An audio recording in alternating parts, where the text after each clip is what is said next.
We've reached 100,000 subscribers on the channel, and the best way I can thank you all for your support is to continue sharing everything I know with you.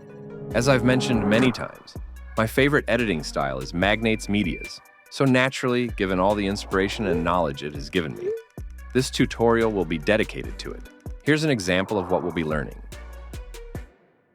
In 1898, Rudolf Dussler, known as Rudy, was born into a poor family. Just 2 years later, his brother Adolf, known as Addy, was born. It is fair to say that the two brothers had a difficult childhood. They lived in a small town in Germany, known for its shoe factories.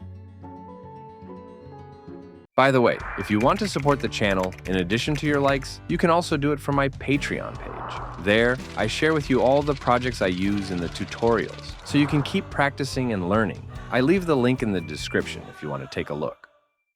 Okay, let's get started. As always, the first thing we'll do is import the files. All except the sound effects and the Photoshop file. Go to File, Import, and now we'll import this file, which since it's separated into layers, we have to import separately. Here we choose Composition and click OK. Again, File, Import, and now we'll import the sound effects. By the way, if you like documentary-style editing, my course is now available.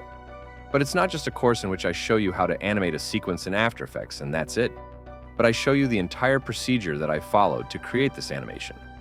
From the initial idea to the final render, going through each and every phase of the creative process. I'll leave the link in the description in case you want to take a look.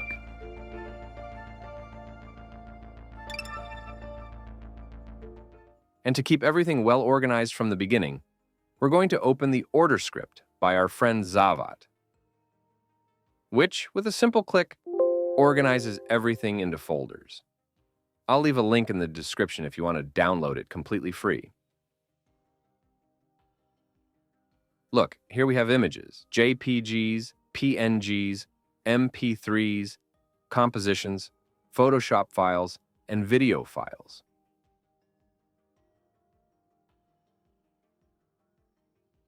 In this folder, we're going to create a composition called Animation. 1920 by 1080, 30 frames per second, and 25 seconds is plenty. This is where we're going to assemble the whole scene, so let's start importing files. First, these two Photoshop images. We need to convert them to 3D. If the cube icon isn't visible, press F4 to open it, and we'll activate two views for better visibility. This viewport here is in top view. Now, I'm going to move the background layer back a little. I'll set it to 200 pixels. And with this, we'll create the parallax effect. I'm also going to reduce its scale quite a bit. Leaving it at 43, and this other layer's scale at 28. Perfect. Right-click to create a camera and give it a wide-angle lens. But instead of using one of these presets, we'll use a 10mm lens.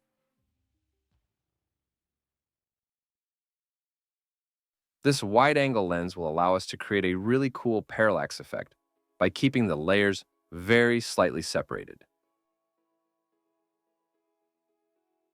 Again, right-click, select New, then Null Object. We'll convert this to 3D as well, and parent the camera to it.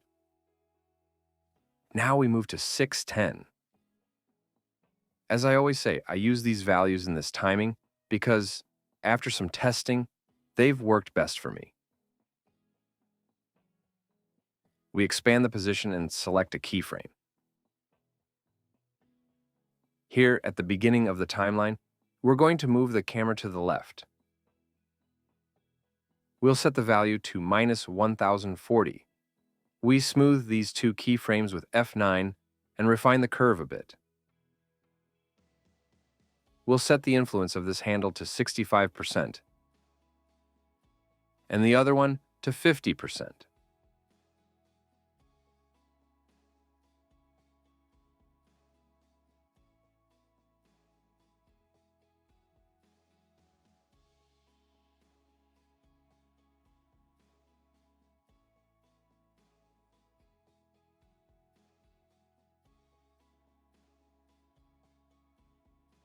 To soften these hard edges, we can create a mask. Let's activate this option to see it better. With the rectangle tool, we create a mask like this, cropping slightly on each edge. And now we'll set the feather to 300. There you go. We can now deactivate this option.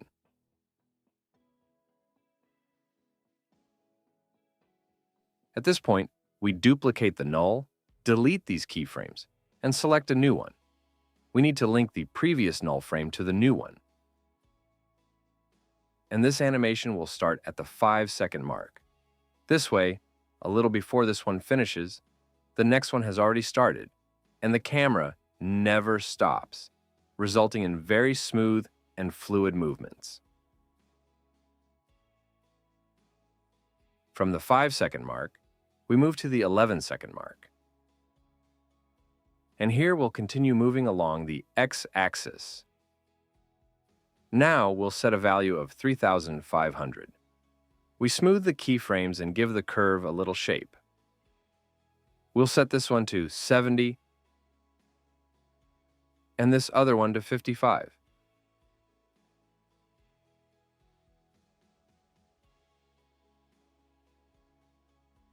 Notice that before the first animation finishes, the next one has already started, so the camera never stops.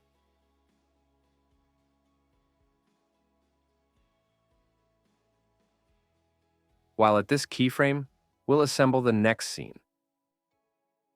Here in the PNG folder, I have this one called Newborn. We convert it to 3D, and with Ctrl+Home, we center it in the viewport. If the shortcut Ctrl+Home isn't working, you can go to Layer, Transform, Center and View, which is the same thing. We're going to lower the scale quite a bit.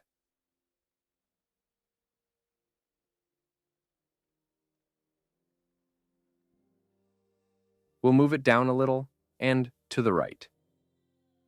There it is. We're also going to bring in this one called Room Window. Same operation. We convert it to 3D, center it in the viewport, and lower the scale a little. Here, I'm going to set it to 44.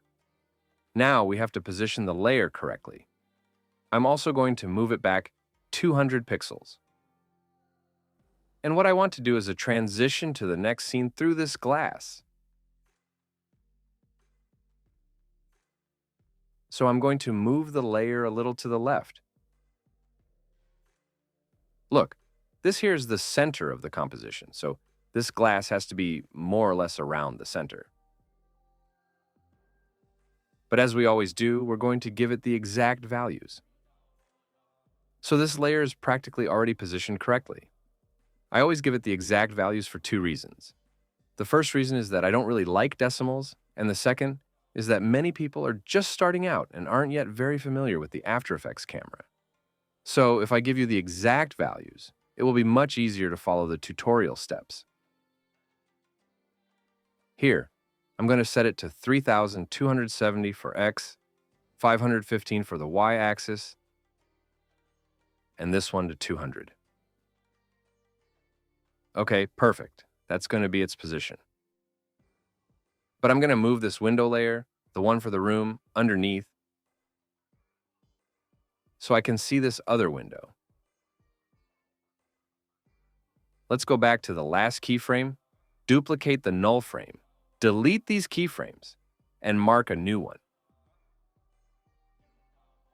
This animation will start at 9:15. We put the keyframe there, and we parent the previous null to the new one. From 9:15, we go to 15:15, and now we're going to zoom in on the Z-axis.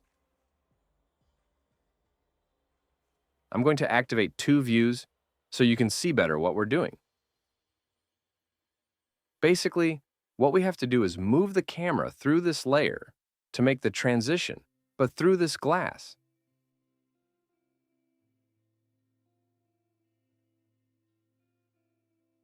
So we're also going to move it a little bit upwards on the Y-axis.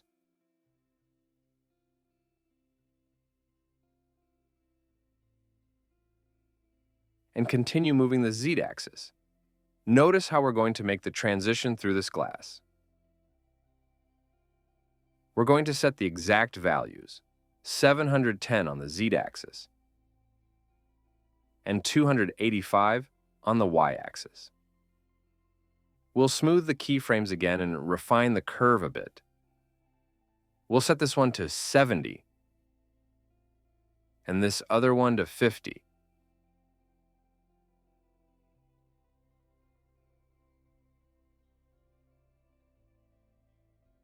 Let's preview what we've done so far to see how it looks.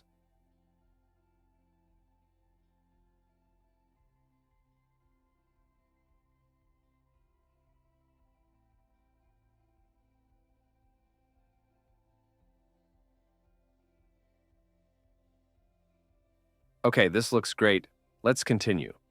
Now that we're on the last keyframe, let's assemble the next scene. We'll start with this layer called Kid Cap. We'll place it here, convert it to 3D, and center it in the viewport.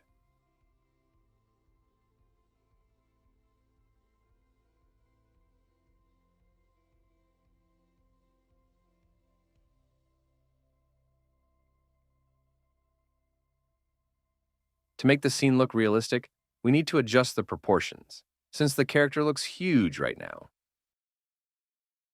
So we're going to scale it down quite a bit. We'll set it to 25 and adjust the position slightly down and to the right.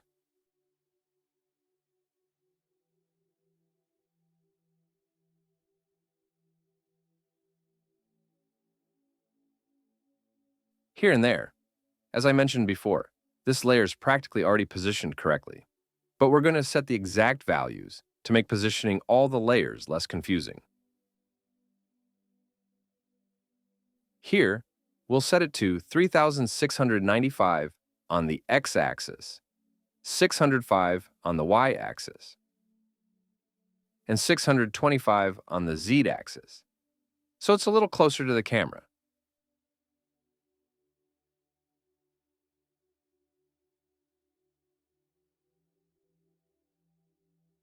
There it is, perfect.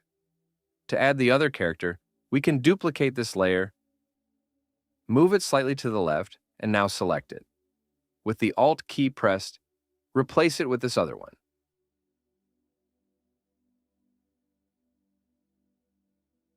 We'll adjust the position. We'll move this one back a little. Here, we'll set it to 755. We'll activate 2 views to see it better. Look, here we have the layer for this character, and here's the one for the other. I want a slight parallax effect between them. Here, I'm going to set it to 3,220. And I'm also going to move it down a little. Okay, perfect. That would be its position.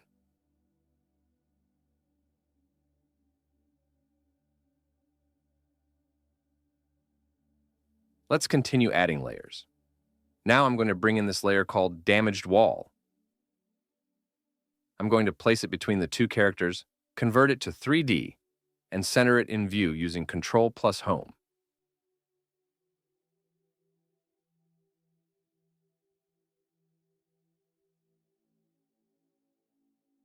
I'm going to reduce the scale quite a bit,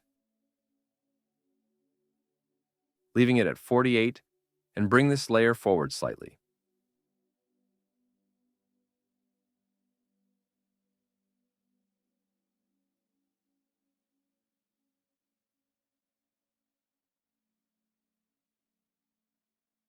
Notice how cool the scene looks.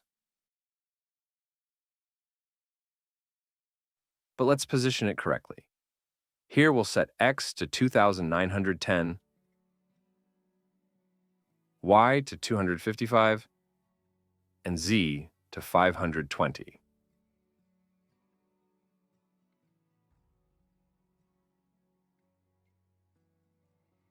To eliminate these empty spaces, we need to apply the CC Repetail effect to this layer.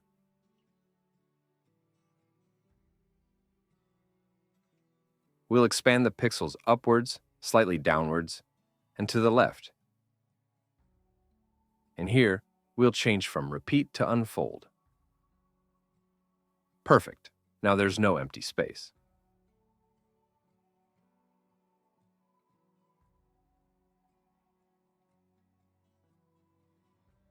Let's continue with this scene. Now we're going to bring in this layer called Background and House. We'll place it below the characters and convert it to 3D. Control plus Home or Layer, Transform, Center in View.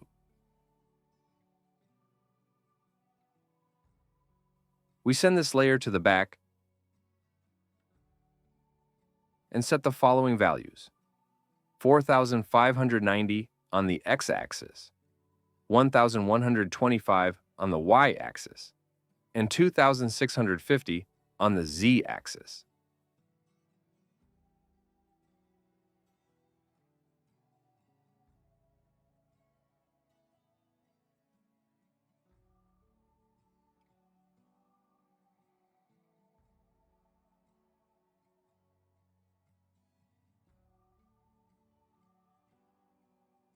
We also need to repeat the pixels on this layer, so these empty areas aren't visible.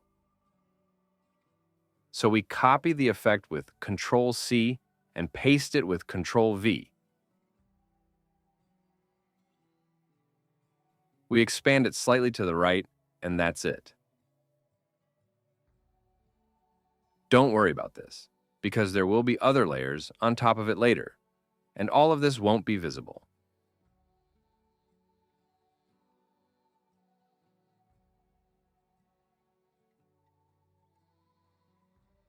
Now we're going to bring in the layer called Right House. We place it here, convert it to 3D, and center it in the viewport. Note that with two viewports active, the shortcut to center in viewport sometimes doesn't work, so we'll use only one viewport. Now press Ctrl Home and center it. It needs to be positioned correctly.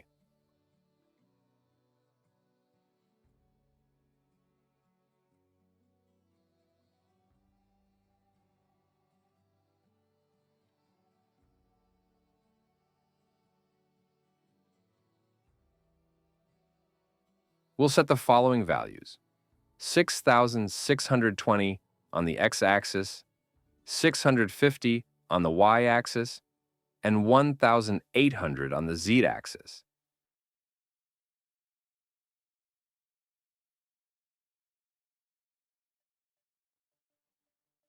Perfect.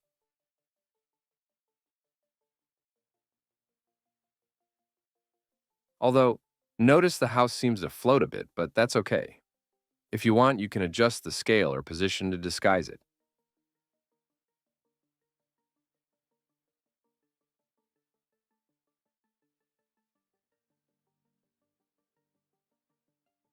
Now we'll bring in the one called House Left. We'll place it here, convert it to 3D, and center it in the viewport. Press P, and I'll send it to the back. Here, I'm going to set it to 1530. And we'll also move it a little down and to the left.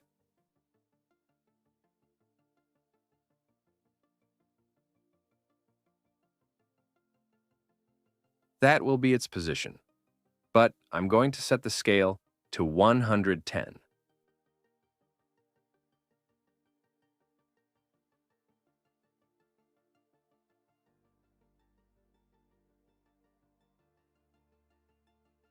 Little by little, we're putting together the third scene.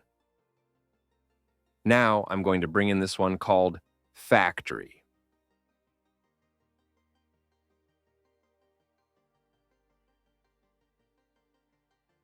For now, I'll position it here, convert it to 3D, and with Control plus Home, I'll center it again in the viewport. I'm going to send this one quite far back, because this factory is supposed to be very far from the characters. Press the P key and enter these values. 3200 in Z, 3415 in X, and 750 in Y. That will be its position. We increase the scale a little, leaving it at 170%.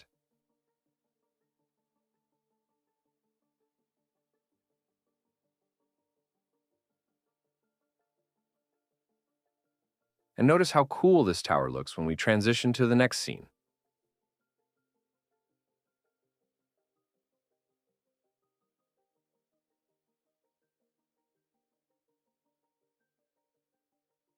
We go to the last keyframe, duplicate the null, delete the keyframes, and mark a new one. This animation will start at 14 seconds. We place the keyframe here and parent the previous null to the new one. From 1400, we go to 1910. And here we make another movement.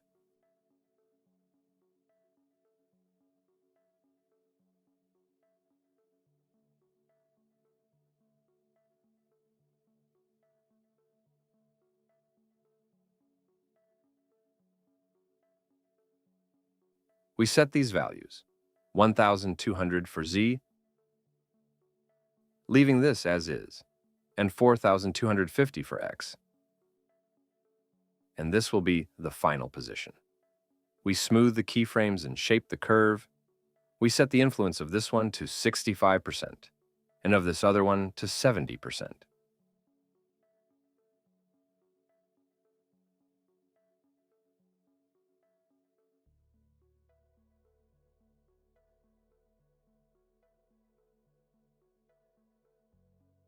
When we transition through the window and this movement occurs, we can already see what it's supposed to be: the town where the two brothers lived, and also the shoe factory.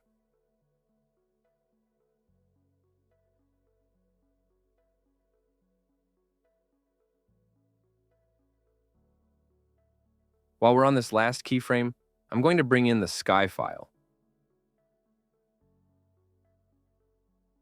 I'll put it at the very bottom and not convert it to 3D. It needs to start a little later.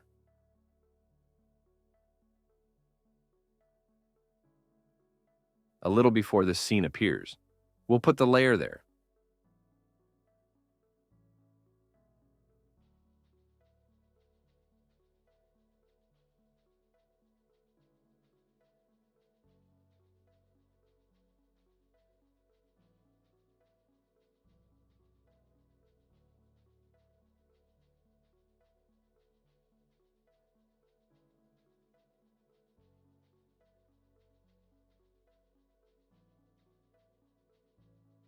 It looks spectacular. Although we still need to do a few things. For example, in this transition between these two scenes, we need to add the image of the character whose name is Manback. We'll put it up here, convert it to 3D, and position it.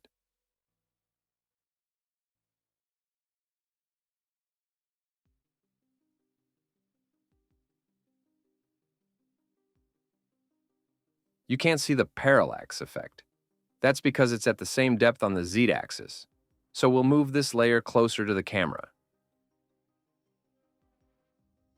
We'll expand the position. Here, we'll set it to -200 in Z, 2315 in X, and 370 in Y. We'll scale it down a bit.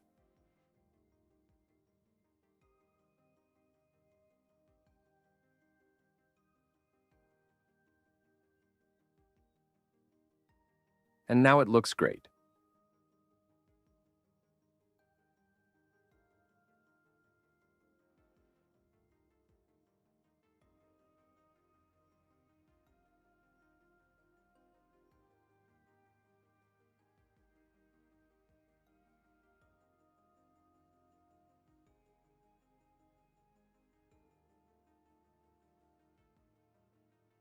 Now, if we want, we can start organizing the layers.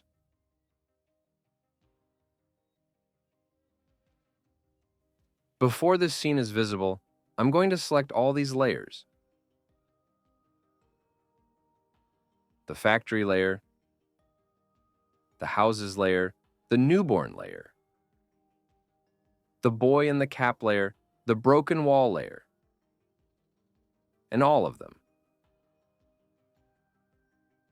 And I'm going to make them start right here, since they don't need to be visible in this part. I'll also place the sky layer here. And if we want, we can paint them the same color.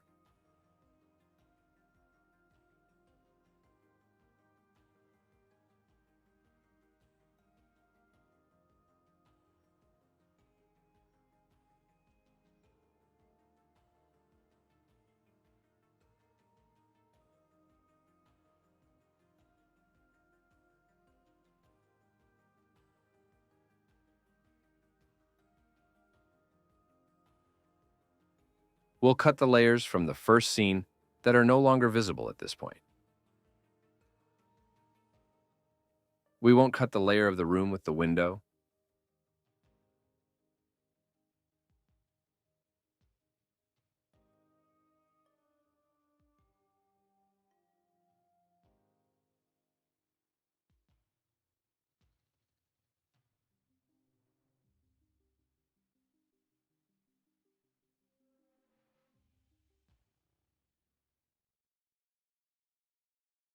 I'll put these 3 layers up here, and I'll paint them the same color.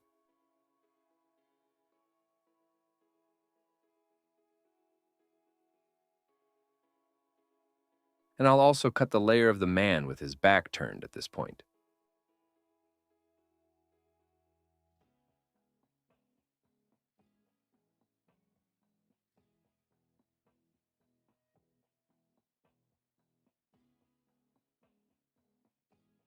With a right click, we'll create a solid that will serve as our background. We'll give it a fairly dark gray, almost black, although everyone can choose whatever color they like best. We'll put this background layer at the very bottom and cut it right here. Using Ctrl plus Shift plus D. Or by selecting the layer and going to Edit, Split Layer, which is the same thing.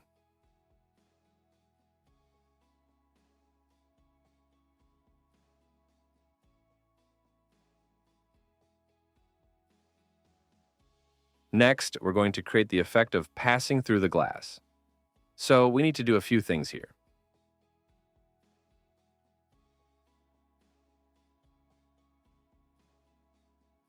To do this, with the rectangle tool,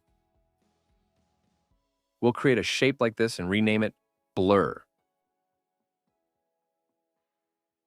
Press Ctrl-Alt and the Home key to center the anchor point, and we need to convert this layer to 3D. Now we need to adjust its position. Look where it is. We need to position it the same as the window layer.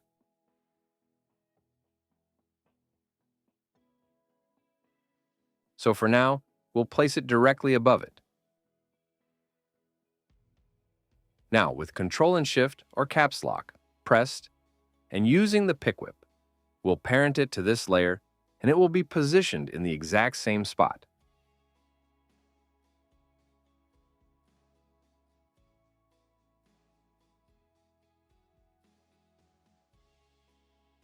We'll place it there, and now we need to make this shape about the same size as the window.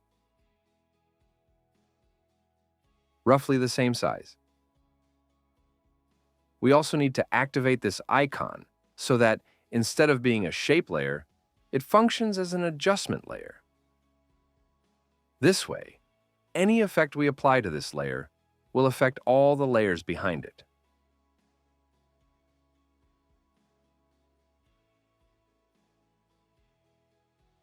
We're going to apply the Gaussian blur effect, and here we'll give it a value of, well, first I'm going to increase it quite a bit so it's clearly visible. Notice, all the layers behind this one will appear blurred. We'll set it to a value of 20,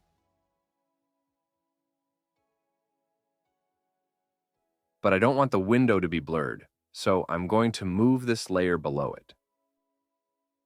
Perfect, there it is. Now we're going to bring in this file called glass texture. We'll place it here on top, convert it to 3D, and just like we did before, with the Control and Shift keys pressed, we'll parent it to the room layer so that it takes the same position as this layer.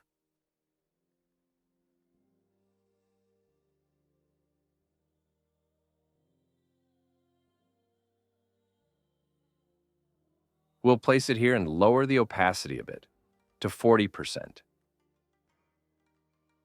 Okay, perfect. I like it there. Using Control D, we'll duplicate it and set the opacity to 60%. We'll keep only this layer to see it better. Now we'll apply the levels effect and move this slider to the right to darken the image considerably, leaving only the white points.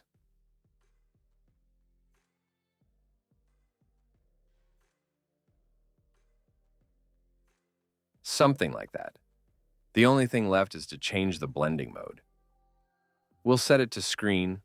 Look at all the little dots. What a cool texture it gives the glass.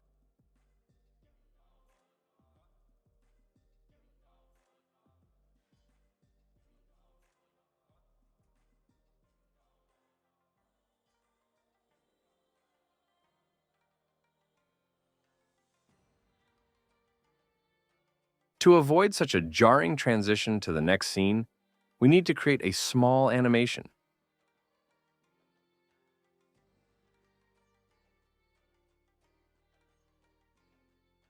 We move forward a little, and at this point, before the transition, we set a keyframe for the opacity of these two layers.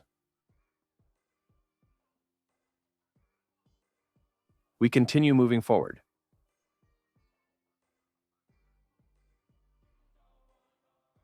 Around this point, we set the opacity to 0.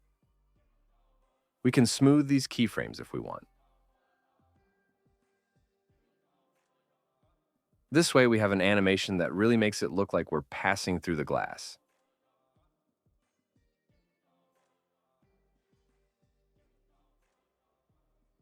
Okay, now we're going to add a small animation to the blur layer as well. It needs to start a little earlier, around this point. We set a keyframe and move forward to the 14-second mark. Right here, we set the opacity of this layer to 0. Now, it's no longer blurred at all.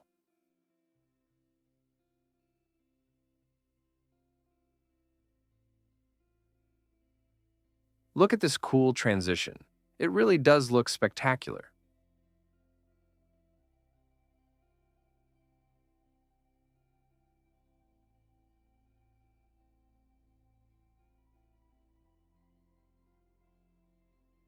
Now we're going to animate that glow, which moves from one side of the glass to the other just before the transition. To do this, we'll duplicate this layer, Control D, set the opacity to 100%, and delete all the keyframes. For now, we'll leave the blending mode on normal and turn off the levels effect. Now we're going to add the light sweep effect.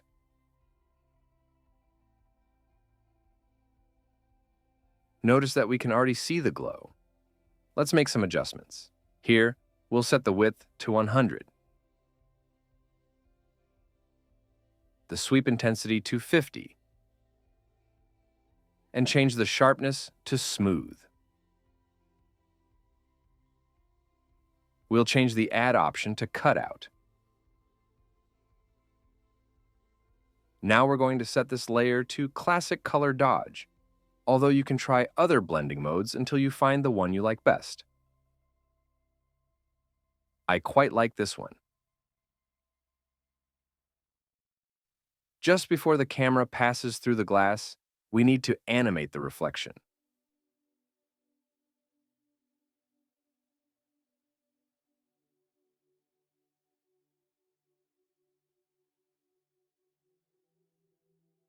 We'll use these keyframes from the zoom animation as a guide.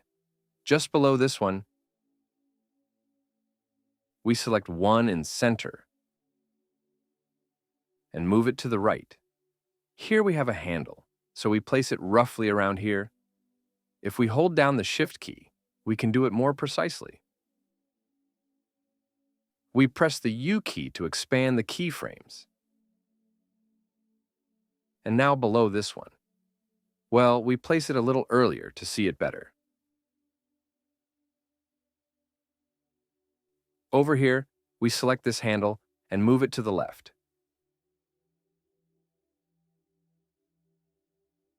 Now we're ready. We can now place this keyframe below this other one, and if we want, we can smooth it. Let's see how the animation looks.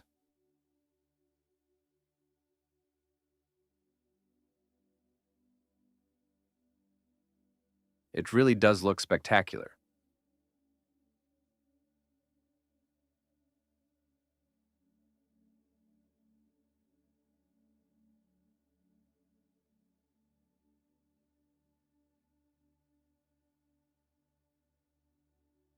At the beginning of the scene, we need to add a date. So, in the Compositions folder, we'll create another one called Date, with dimensions of 1000 pixels by 1000 pixels.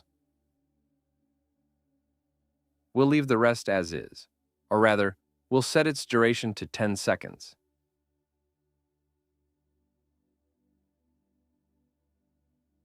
Here we write 1898, which is the date mentioned in the audio. We center the anchor point, and we also center it visually. To guide me, I'm going to use the animation's audio. In 1898, But to avoid it starting right at the beginning, I'll move it 10 frames to the right. in 1898, I'm going to animate this text layer. I'll add an opacity animator, set it to 0, open the selector, and mark a keyframe in the start position. A little later, I'll set it to 100%. Now we just need to synchronize these keyframes with the audio. in 1898, in 1898, in 1898, Rudolph Du in 1898, We're going to apply a gradient ramp effect to this text layer.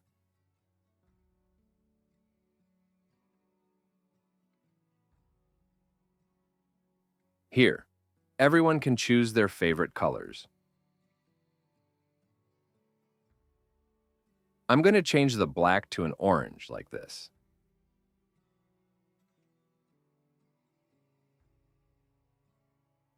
We'll duplicate this text layer using Ctrl-D and apply the radial fast blur effect to the one below it.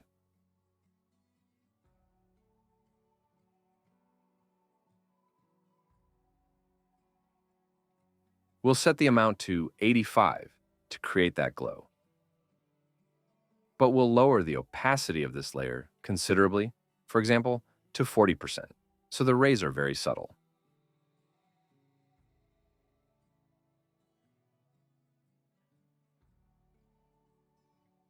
That should be perfect. Let's go back to the animation composition and bring in the date composition.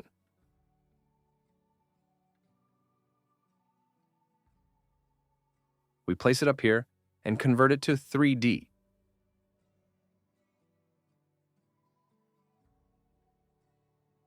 Since the camera is here, we move it to the left on the x-axis. While we're at it, we also bring in the audio layer and move it 10 frames to the right, so it doesn't start right at the beginning.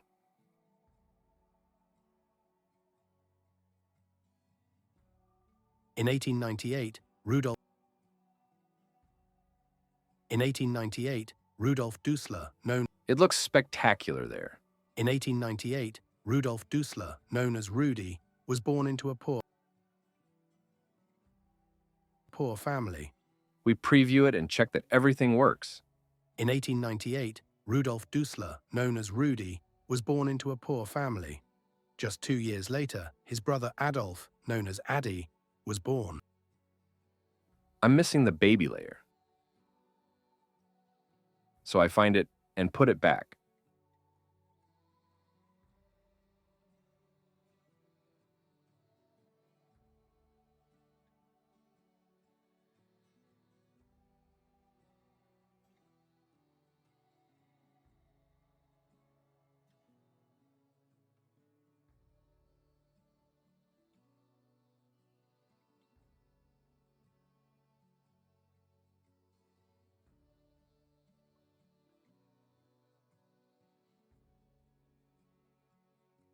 We position it correctly, cut it at that point, and give it the same color as the other layers.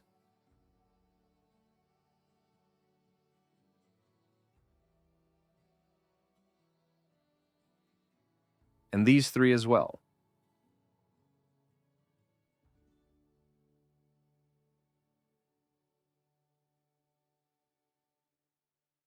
Years later, his brother Adolf, known as Addy, was born.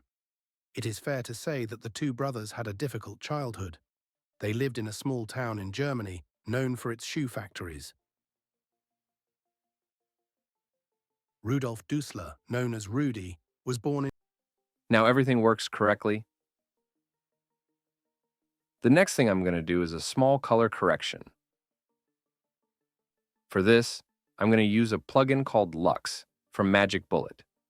It's a paid plugin, but if you have the option to buy it, I highly recommend it because it allows you to achieve very cinematic results.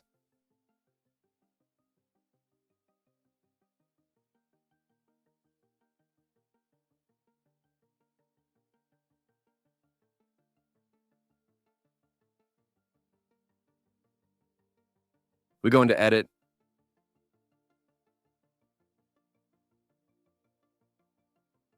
and in the Looks tab, we have several presets. You can try them out until you find the one you like best.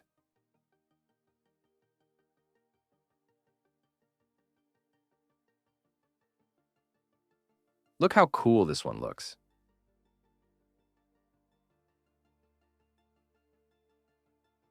In this case, I'm going to use the one called Maxime.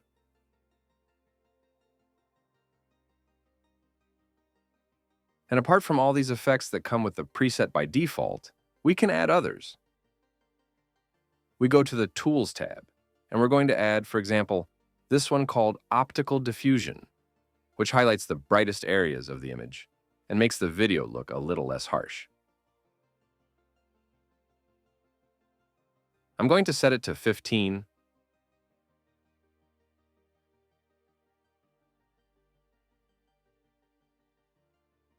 I'm also adding chromatic aberration, and I'm setting it to 0.7.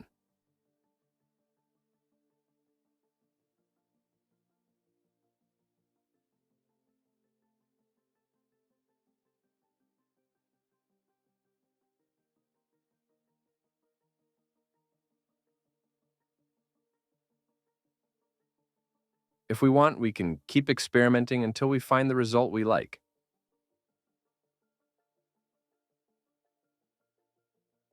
I'm going to leave it like this, but lower the intensity to 2%.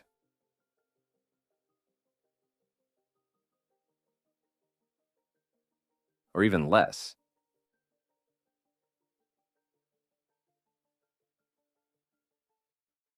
Okay, I like it. When you're happy with the result, just click Validate and you're done. Look at the before and after. The image looks much flatter, and with this effect, it looks much more cinematic and has more depth.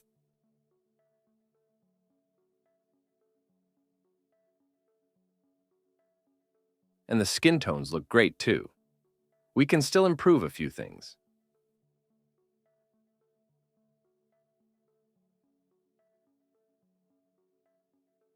For example, we duplicate the woman's layer and apply 3 effects: tint, extract, and deep glow. If you don't have this plugin, you can use Glow, which comes by default in After Effects. But with this one, it looks spectacular. For now, I'm going to deactivate it, and I'll just keep this layer. In Extract, we move the handles to the right to keep only the highlights of the character and eliminate the dark areas.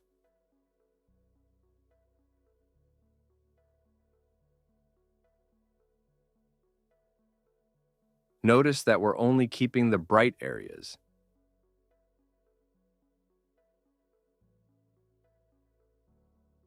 If we move this bottom bar to the left, we can soften the extraction. We activate Deep Glow again, but I'm going to lower the value quite a bit, to 0.10. And I'm going to set this layer to Screen Mode and look at the before and after.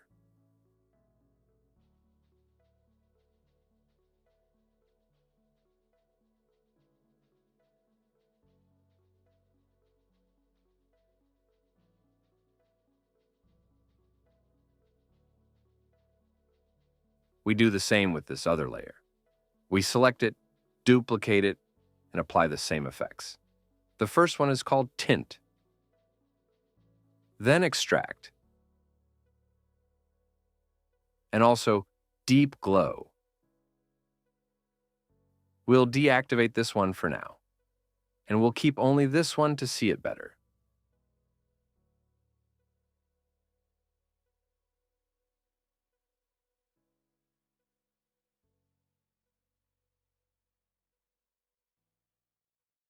We activate the glow again and lower it quite a bit. Now we also have to set this layer to Screen Mode. And look at the before and after.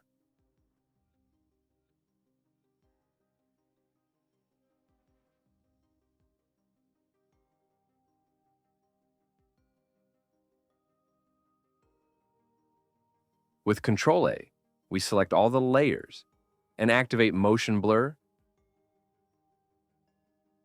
except for adjustment layers and null layers. And this one for the sky and background.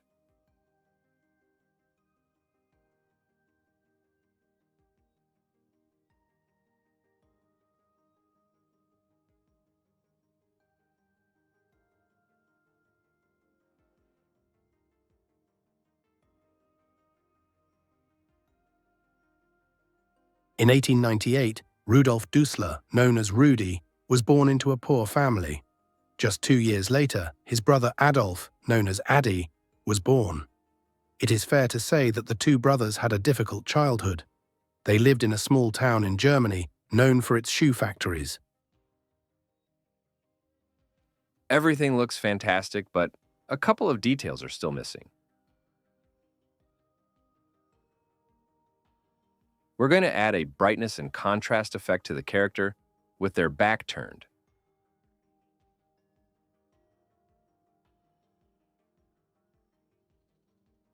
Lowering the brightness a bit. Let's try -50.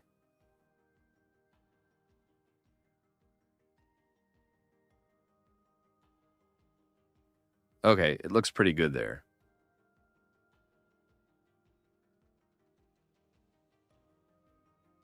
And in the window transition, we're going to add a slight blur. When the camera moves forward and passes through the window, I want to do a little blurring precisely here on the window. You could activate the camera's depth of field, but we're going to do it in a simpler way.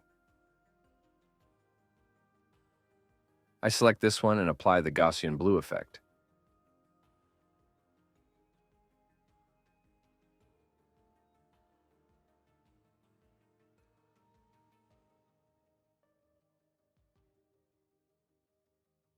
and we animate it with these two keyframes,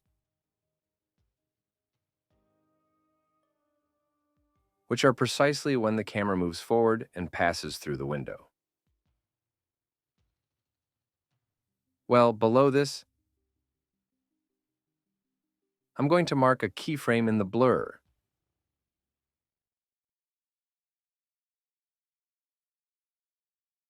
Below this, I'll apply the blur, for example, to 20.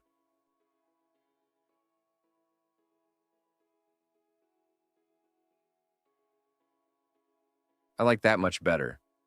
Notice how the window bars are out of focus here, which gives the scene much more depth of field. If we want, we can smooth these two keyframes with F9. Here it looks perfectly sharp, but when the camera moves forward, the depth of field starts to become noticeable. And now we're done! The animation is finished and the result is super professional. If you got stuck at any point or there's something you don't understand, leave a comment and we'll sort it out. And if you liked the tutorial, give it a thumbs up so I know. See you in the next video.